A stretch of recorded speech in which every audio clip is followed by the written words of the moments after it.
pessoal, bora para mais uma aula, né? Hoje nós vamos dar continuidade ao nosso conteúdo.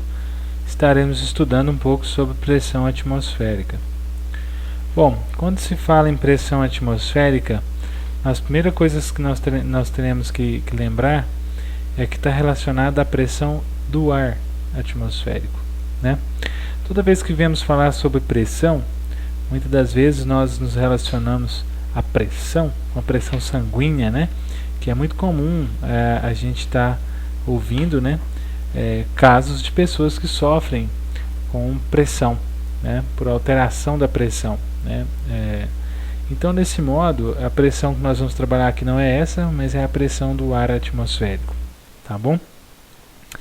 Caminhando um pouco, nós precisamos entender o que é esta pressão atmosférica. Primeiro, o ar atmosférico sofrendo influência da gravidade.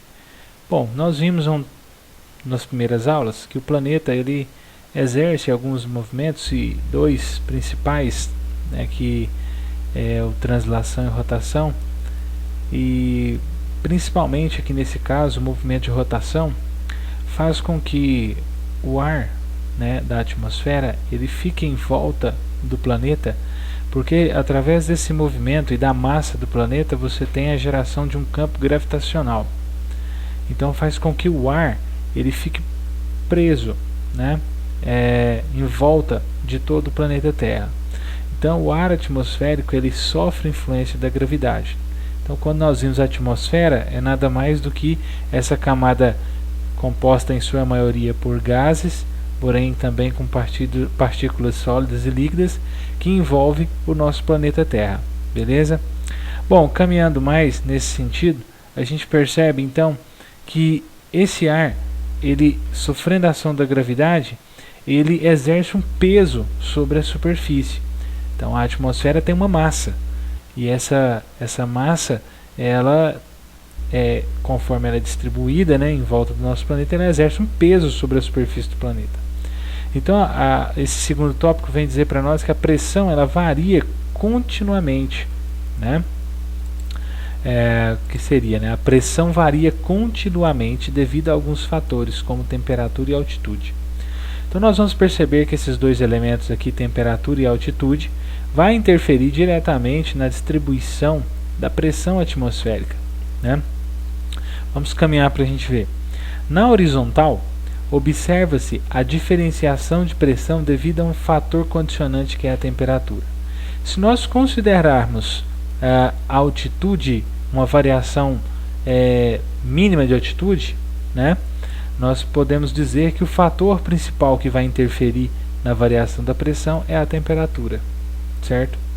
Mas se nós levarmos em consideração toda a rugosidade do relevo, nós teremos que também entender que a altitude vai ser um fator que vai influenciar também na variação da pressão, porém numa situação ligada à verticalidade desse processo e não à horizontalidade. Então quando eu falo na horizontal, né, como que a pressão varia na horizontal? O fator determinante é a temperatura.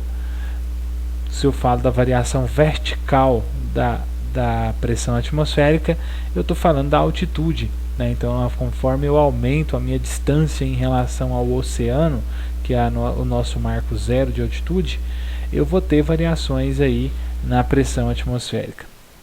Bom, então nós temos, claro, pensando no planeta como um todo, esses dois fatores eles vão atuar juntos, né? Tanto espacialmente quanto verticalmente. Então se você caminha, se desloca por um continente, você vai perceber que nós temos áreas mais baixas, áreas mais altas, áreas mais quentes e áreas mais frias. Então a interação desses fatores vai promover toda a variação da pressão atmosférica dentro do nosso planeta Terra.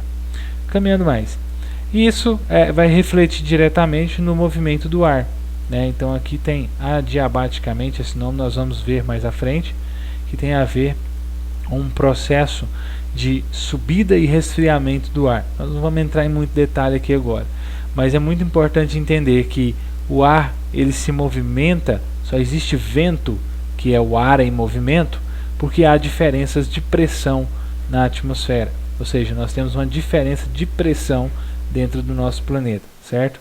A pressão atmosférica varia. Bom, Existem algumas unidades de medidas da pressão atmosférica, né? Na verdade, a primeira unidade de medida a ser considerada, principalmente por um experimento feito por Tomaselli, quando coloca em um tubo, né, mercúrio, e faz um experimento para avaliar a pressão que o ar exercia sobre a superfície numa região, né, litorânea, ou seja, a altitude zero, né, no mar, e ele considera que essa coluna de mercúrio ela se estabiliza a 76 centímetros dentro desse tubo. Então, nesse ponto, essa estabilização à altitude zero, ele chega à conclusão, então, de que essa medida equivale a 1 atm, ou seja, uma atmosfera, certo? Então, a pressão ao nível do mar, podemos considerar via de regra que é 1 atm. Existem outras unidades de medida da pressão do ar. No entanto, para a climatologia é comum utilizar essas duas aqui. Milibar, né, que corresponde a 1,01325 atm, e a outra medida que vocês vão encontrar muito nos dados climatológicos é hectopascal, que corresponde a, no caso aqui, né, 1013,25 atm. Então essas mensurações aqui são conversões em relação a 1 atm, tá? Então 1 atm equivale a isso aqui, essa medida em milibar, e também essa medida agora em hectopascal. Então a unidade de medida ela varia, e com isso você tem uma vamos dizer assim, uma padronização, né, equivalência em relação à medida original, que é de atm, 1 atm. Então você pode encontrar esses dados variando aí, as unidades de medidas variando conforme o material que você obtém, conforme a fonte de dados que você vai trabalhar, vai mexer, tá bom? Então isso é muito importante também, nos atentar para essa questão e conhecer, certo? O equipamento utilizado para fazer a medida da pressão atmosférica é o barômetro, né, que faz com que a gente consiga mensurar então essa variação do peso do ar sobre a superfície. Porém, como eu estou dizendo, nós estamos aprendendo aqui, vendo esses pontos, temos que considerar que é muito importante observar que essa pressão ela varia, certo, constantemente, porque nós temos uma atmosfera que é dinâmica e que está em movimento o tempo todo.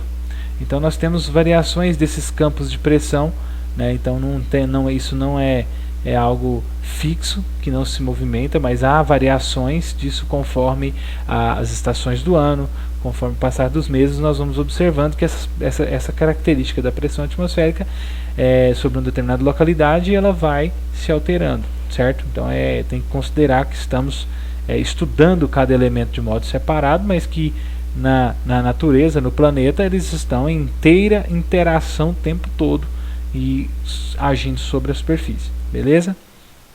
Bom, caminhando mais. A pressão atmosférica pode variar? Bom, acabei respondendo já anteriormente, pode variar, né? Então, com a temperatura, altitude e latitude. Nesse caso aqui, nós podemos observar a temperatura, né? O primeiro exemplo. Então, nós temos temperatura. Quanto maior for a temperatura do ar, considerando condições iguais de altitude, então, quanto maior for a temperatura, menor vai ser a pressão, certo? Menor a temperatura, maior vai ser a pressão atmosférica. Dá uma olhada aqui. Quando nós temos um ar, né, ou seja, o ar está mais frio, baixa temperatura, o que acontece com esse ar, com esse bolsão de ar? Ele tende a ter um volume menor. Observe a segunda regra aqui. Ar quente, né, temperatura quente, o ar quente ele esquenta, o ar ele é composto por gases, então ele ganha mais volume. O bolsão de ar, imagina um bolsão de ar sendo aquecido, ele vai expandir e vai ter um volume maior. Se eu resfrio esse ar, esse mesmo bolsão de ar, os gases vão se contrair, as moléculas vão se contrair, e nós vamos ter então uma redução desse bolsão de ar, certo? Então isso vai implicar diretamente na pressão. Por quê? Se eu tenho uma zona de baixa temperatura, um bolsão de ar frio, uma massa de ar frio, por exemplo, né, o que acontece? As moléculas dos gases que compõem esse ar frio, né, de todos aqueles gases que vocês viram lá atrás quando nós estudamos a atmosfera, o que vai acontecer com essas moléculas desses gases? Elas vão ficar mais próximas umas das outras. E aí você vai ter um volume menor, porém um peso maior, certo? Então, entendendo a regra inicial de que a pressão atmosférica é o peso do ar sobre a superfície, então se eu tenho um bolsão de ar de menor volume, mas que esses gases estão mais concentrados, eu tenho mais peso sendo exercido sobre a superfície. Por isso que quando se fala que uma massa de ar frio, ela tem uma situação de maior pressão atmosférica comparada a uma massa de ar quente, onde essas moléculas de gases, como está no segundo exemplo aqui, elas vão estar mais distantes, mais dispersas, portanto menos peso sobre a superfície, certo? Então compreenda bem essa ideia da temperatura. Então isso tem relação direta com a pressão atmosférica. Nos dois exemplos, no exemplo que eu citei, acabei de mencionar as massas de ar, né? Então as massas de ar frias, elas têm alta pressão, ou são áreas de alta pressão, né? Maior pressão atmosférica que as massas de ar quente, que são mais aquecidas e, portanto, possuem menor pressão sobre a superfície. Beleza?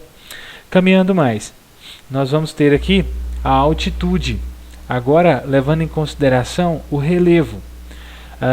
Quanto maior for a altitude, menor é a pressão do ar exercida sobre a superfície. Menor é a coluna de ar sobre a superfície. Melhor dizendo, invertendo a ideia, mais próximo do topo da atmosfera eu vou estar, certo? Então a altitude, eu vou ter que relacionar essa questão do marco zero, que é o oceano, e os pontos mais elevados do nosso planeta. Por exemplo, quando a gente se fala em pressão ao nível do mar, é uma condição. Quando eu falo da pressão atmosférica na Cordilheira dos Andes, eu estou falando de outra condição. Para quem gosta de futebol, percebe isso daí. Olha só, quando os times brasileiros vão disputar a Copa Libertadores, vocês podem perceber que quando vão jogar na Bolívia, na Colômbia, né, às vezes no Peru também, principalmente naquelas cidades que ficam nas cordilheiras, no alto das cordilheiras, mais de 3.000 metros de altitude, 3.500, 4.000 metros, como no caso da Bolívia, de algumas cidades da Bolívia, né, toda a Bolívia, né? Observa-se que o jogador, o atleta, ele não tem o mesmo rendimento. Por quê? Porque sente dificuldade para respirar. E por que tem essa dificuldade para respirar? É justamente porque eu tenho menos pressão atmosférica exercendo sobre aquela região. Além de ter menos pressão, então as moléculas de gases elas se encontram mais dispersas, e também tem a questão do oxigênio, que à medida que você vai distanciando mais da superfície, você vai tendo uma redução dos níveis de oxigênio na atmosfera. E aí a pessoa vai sentir dificuldade para se adequar, porque ela vai ter que passar um período inicialmente para se adequar àquela condição ali. Quem é de lá já vive lá e já tem o seu organismo preparado para essa situação. Então, observa-se, no Rio de Janeiro, onde nós estamos aí praticamente no nível marcos zero de altitude, eu tenho uma condição de pressão atmosférica. O peso do ar, a quantidade de ar pesando sobre aquela região é maior do que na Cordilheira dos Andes, que está aí a 4.000 metros ou mais, aí, algumas regiões até mais que isso, de altitude. Então observa-se que a altitude é um fator preponderante também na questão da pressão atmosférica. Partindo do nível do mar, a cada 8,5 metros de altitude, a pressão diminui 1 milibar, certo? Então, observa-se bem essa questão aí. A partir de 5 mil metros de altitude, aqui já vai ser necessário 17 metros a cada 17 metros para diminuir o mesmo valor que é 1 milibar. Ou seja, a partir de 5.000 metros eu vou ter que percorrer uma distância maior para poder gerar uma diminuição de 1 milibar na pressão atmosférica. Compensação, em altitudes ao nível do mar, altitude zero, a cada 8,5 metros eu tenho a diminuição de 1 milibar, certo? ou seja, a pressão diminui. Então, observa-se bem, a pressão ela vai ter essa relação direta com temperatura e com a altitude. Veja o exemplo. Nós temos aqui Santos, está aí no litoral paulista, né? Nós temos a atmosfera. Então, pensa que aqui é o topo da atmosfera, vamos supor. Então, olha só essa coluna de ar sobre esse rapazinho aqui, né? Se eu pegar Santos, o que eu observo? A coluna de ar que está pesando sobre esse rapaz, ela é maior do que a coluna de ar que está pesando sobre esse outro rapaz que está em São Paulo, a 860 metros acima do nível do mar, certo? Então, naturalmente, eu vou ter uma variação de pressão atmosférica aqui, ocasionada pela altitude, né? Estou falando de áreas bem próximas, tô falando de Santos, que está na Baixada, está lá no nível do mar, e São Paulo, que já está numa altitude considerável. Altitude de 860 metros, altitude aqui do topo do Morro do Macaco, altitude de várias áreas aqui no Chapadão Goiano acima de 860, né? Então, observa-se, a coluna de ar que pesa sobre essa região, ela é menor do que essa coluna de ar aqui. Então é questão mesmo de tamanho, então ela vai ter um peso diferente, né? Eu vou ter mais ar, vamos dizer assim, pesando sobre Santos do que sobre São Paulo, por causa do relevo que gera essa condição. E aí eu vou ter essa variação de maior pressão aqui e menor pressão aqui. Menor altitude, maior pressão. Maior altitude, menor pressão, certo? Aqui, entenda-se também que a variação da pressão e temperatura com a altitude é interessante porque vai reagir de forma igual. Se eu aumento a altitude, olha o gráfico aqui, ó, eu tenho embaixo aqui a altitude em metros, eu estou aumentando ela, né, 1000 metros, 2000, 3000, 4000, por aí vai. E aqui eu tenho a temperatura, né? Então, menos 45, menos 35, menos 25, 15 negativo, 5 negativo, 5, 15, 25, 35. E de cá eu tenho a pressão atmosférica, né, que deu aqui, foi dada em milibar. Então, 200 milibar, 300, 400, 500, por aí vai. Bom, então observa-se bem, nós estamos aqui, altitude zero, né, nível do mar. Então, você tem aqui uma temperatura em torno, vamos supor que de 15 graus, e uma pressão em torno aí de 1000 milibar, né? Pressão em azul, temperatura em vermelho.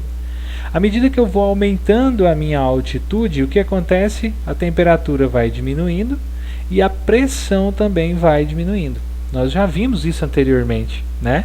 Quando estudamos temperatura do ar. Quando eu aumento a altitude do relevo, eu tenho o quê? Eu tenho uma diminuição da temperatura, né? E isso é marcado principalmente porque o ar começa a aquecer da sua base para o topo, né? Então os raios solares vêm, atingem a superfície e depois são refletidos. Ao serem refletidos, eles vão, em formas de ondas longas, aquecendo o ar atmosférico.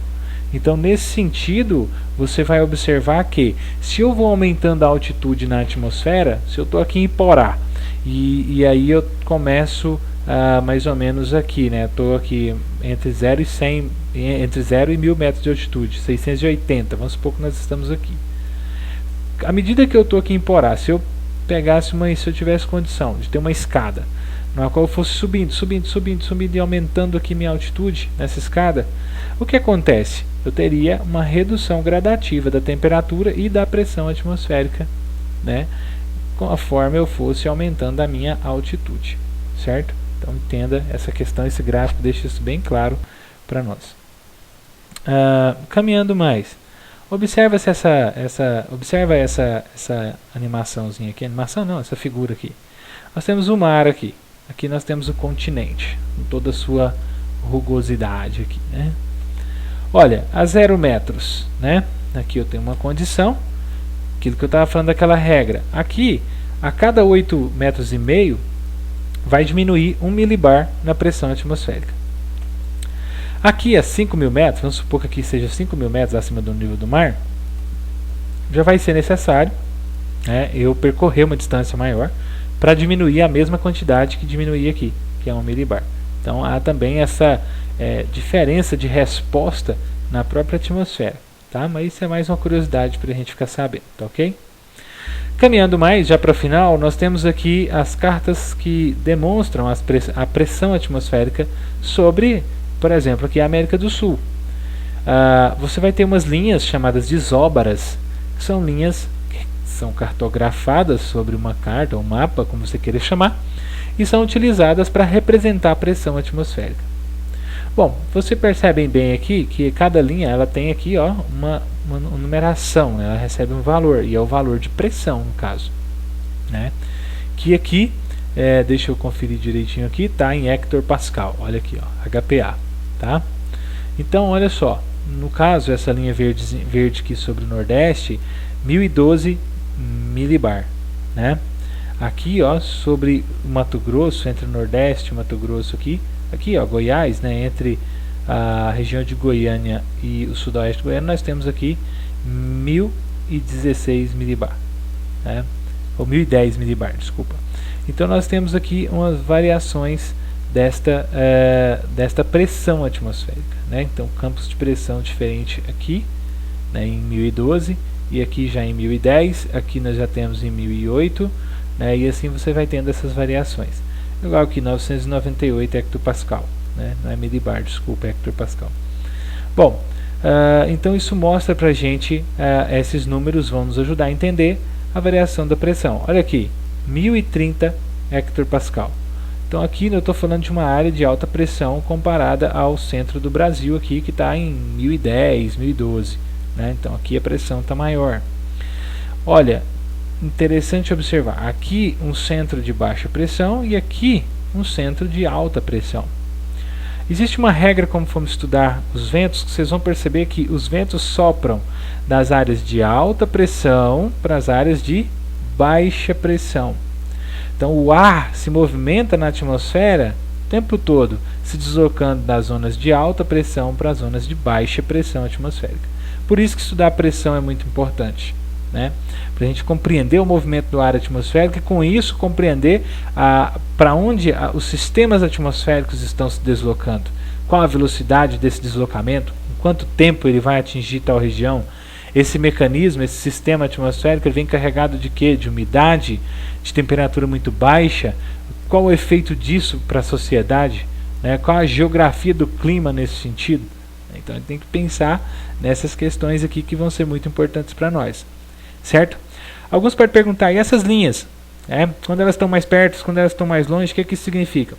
Bom, quanto mais perto tiver uma linha da outra, significa que tem ventos, né, constantes, intensos. Mais intensos são os ventos nessas regiões onde as linhas estão mais próximas. Onde está mais distante, há uma situação de calmaria, ou seja, não há ventos, né, ou movimentos bruscos do ar, né? Então você percebe que nessa região aqui, aqui você vai ter as linhas cada vez mais perto. Isso significa que nós temos mais velocidade de ar, mais velocidade de vento aqui. Pela lógica, os ventos se deslocando nesse sentido, saindo daqui em direção a essa outra área, certo? Então essa é a região onde eu tenho maior movimento do ar. Então quanto mais próximas as linhas uma das outras, maior é a velocidade do ar ali entre elas, tá certo? Está demonstrando isso para nós. A outra imagem também muito comum mostra também as isóbaras, está tudo em amarelinho aqui, 1028, 1028, está 576 aqui, 1012, tá vendo? Então aqui um centro de alta pressão, que esse centro de alta pressão ele é um mecanismo extremamente importante na circulação atmosférica e na dinâmica climática brasileira, porque é um centro que se desloca sempre, às vezes mais ao sul, às vezes mais próximo aqui do sudeste do Brasil, isso dependendo da estação do ano, né? Então você vai tendo a movimentação de um anticiclone, que a gente chama, né, semifixo.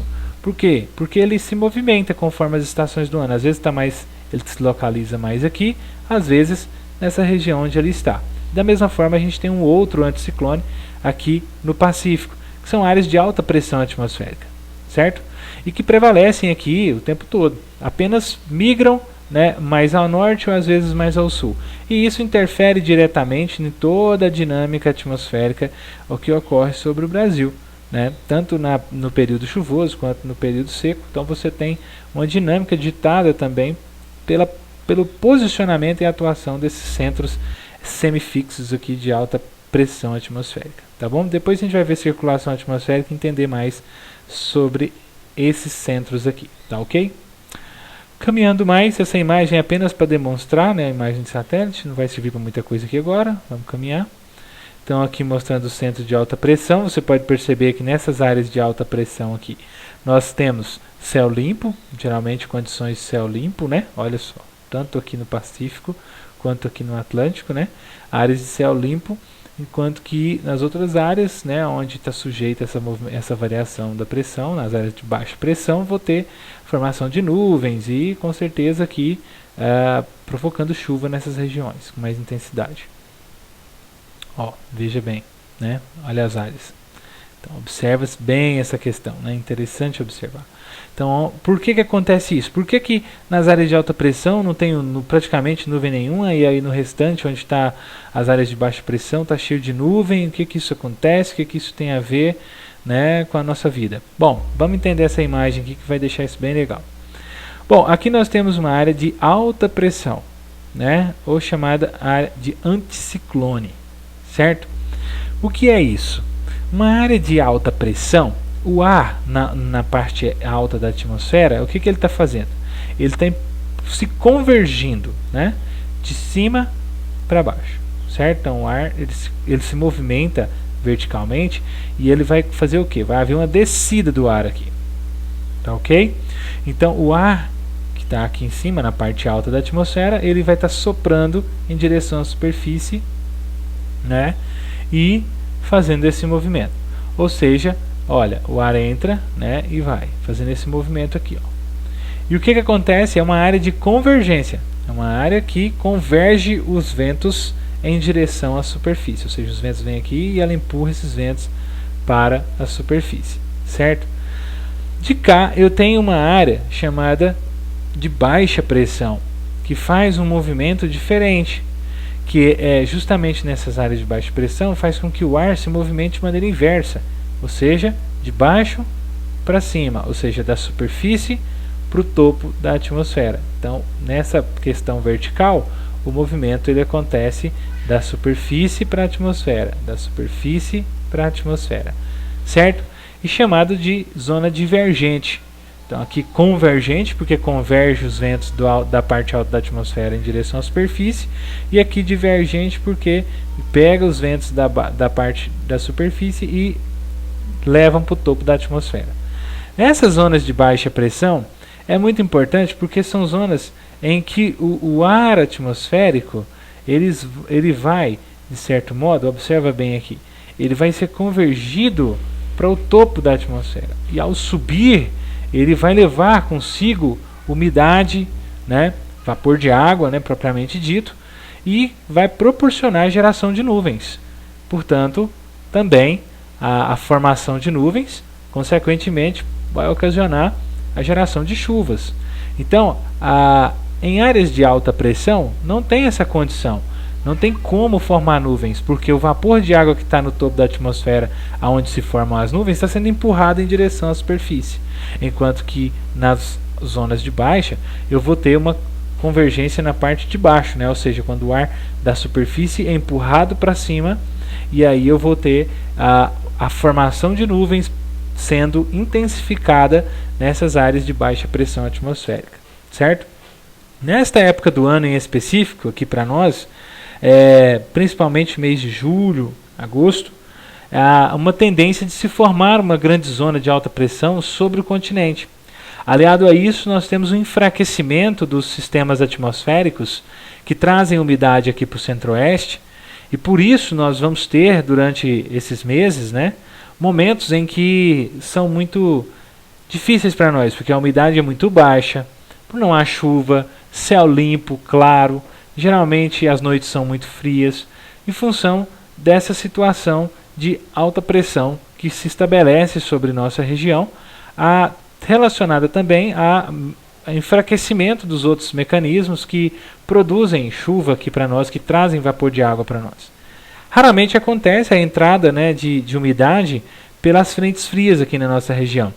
Então acontece de às vezes mês de julho chover algum dia ou outro, agosto, né? Isso é muito raro, é incomum, né? Não é muito comum, mas é incomum acontecer. Porém, pode acontecer quando essas frentes frias elas conseguem chegar aqui para nós em Goiás com mais intensidade e, consequentemente, com maior teor de umidade e provocando assim, então, a formação de nuvens e geração de chuva passageira aqui sobre as nossas regiões. Então, espero que vocês tenham entendido o que seja a pressão atmosférica. Para resumir, entenda o que é pressão, que é o peso do ar sobre a superfície. Tá? Então, isso é a pressão atmosférica. Entenda que ela varia horizontalmente e verticalmente. Horizontalmente, nós temos a temperatura como um fator principal. Verticalmente, nós vamos ter a altitude como um fator preponderante nesse processo, né, da variação da pressão. Entenda que a diferença de pressão é muito importante porque é justamente porque há diferença de pressão atmosférica que nós temos o movimento dos ventos. E os ventos são os meios de transporte, o meio de transporte, é o meio de transporte, né? Estou falando aqui errado, né? Mas o vento é o meio de transporte pelo qual há o transporte de umidade, as massas de ar se deslocam de uma área para outra em função dessas diferenças de pressão. Então isso é muito importante para a gente entender essa dinâmica aqui para nós, né? Como eu disse, para mim olhar para uma frente fria e observar, bom, ela está indo em que direção? Ela vai atingir Goiás? Se chegar aqui, o que isso pode provocar? O que essa frente fria traz? Traz umidade para gerar chuva? Ou traz apenas muita friagem? Né? Isso é bom? Isso é ruim? Isso implica no quê? Né? Aumenta doenças respiratórias? Não aumentam? Eu sendo exposto a essa condição? Então a gente está vendo algo que está relacionado diretamente à nossa vida e que faz parte da geografia do clima, entender essas questões aí e trazer isso para nossa formação, nossa compreensão também. Entenda esses pontos e acredito que será de grande importância. Logo mais nós entraremos aí em um próximo conteúdo. É isso, valeu, obrigado mais uma vez.